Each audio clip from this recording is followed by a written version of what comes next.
How do we get around from place to place without having to walk everywhere? How can we communicate with people who live far away? These were problems that people struggled with for a long time, until recently, before there were things like cars and phones and computers. And you know who solved those problems? Engineers. But do you know what an engineer is? The short answer is that an engineer is someone who wants to know how and why things work. Now, I want to know how and why things work, but does that make me an engineer? Not quite. Besides being naturally curious, an engineer is a person who designs and builds things, like machines or systems or structures that help solve a specific problem. There's more than just one type of engineer, too. But no matter what type of engineer someone is, they have to ask themselves three very important questions when they're working. Number one, what is the problem that needs to be solved? And number two, who has the problem that needs to be solved? And most importantly, number three, why is this problem important to solve? Let's take a look at some examples.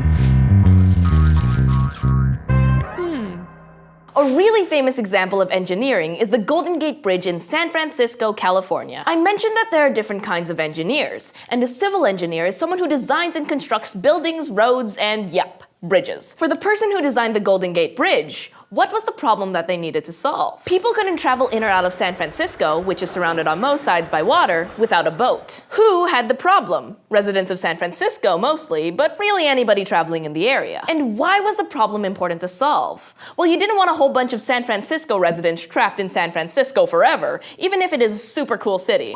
Plus, you wanted people outside of San Francisco to be able to travel to the city easily if they needed to. So the Golden Gate Bridge was engineered as a solution to this problem. In addition to civil engineers, there are also mechanical, electrical, chemical, computer, nuclear, and software engineers, and the list goes on. Let's talk about what some of the other types of engineers do. First up, electrical engineers. Electrical engineers study electricity. They design electrical systems like circuits and computer chips. Think of an electrical object that you use pretty regularly. How about your microwave? What problem was the microwave a solution to? Cold food, right? You have an electrical engineer to thank for the ability to reheat that leftover pizza you just had for lunch. But while you might not have heard of Joseph Strauss or Percy Spencer, the engineers responsible for the Golden Gate Bridge and the microwave respectively, you've probably heard of Henry Ford. As in Ford cars? Henry Ford was a mechanical engineer, or someone working in the manufacturing industry, making mechanical things like tools, engines, and machines. Machines like cars. Ford didn't invent the automobile, but his Ford Motor Company made a lot of them.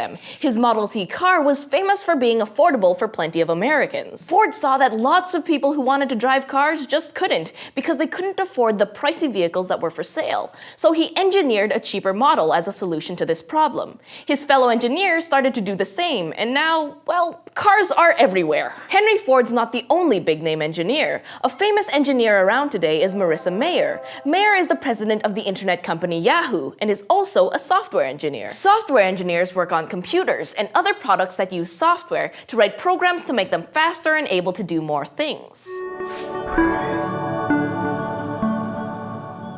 No matter what kind of engineer someone is, their job at its most basic level is problem solving. Each engineer just specializes in solving certain kinds of problems. While it might seem like there are too many types of engineers to keep track of, just wait 15 years, or 50, or 100, because we'll probably have a ton of different types to add to the list by then. Think about it. Over 100 years ago, we didn't have jobs in fields like aerospace engineering, where people design and construct planes and spacecraft. We didn't have planes like we do today or need spaceships, so we didn't need people to engineer them. Who knows what machines or tools or everyday objects we'll have in the year 3015. Personally, I'm hoping for underwater cities. But whatever these things are, we'll need engineers to make them. So what do you say? Who wants to be an engineer?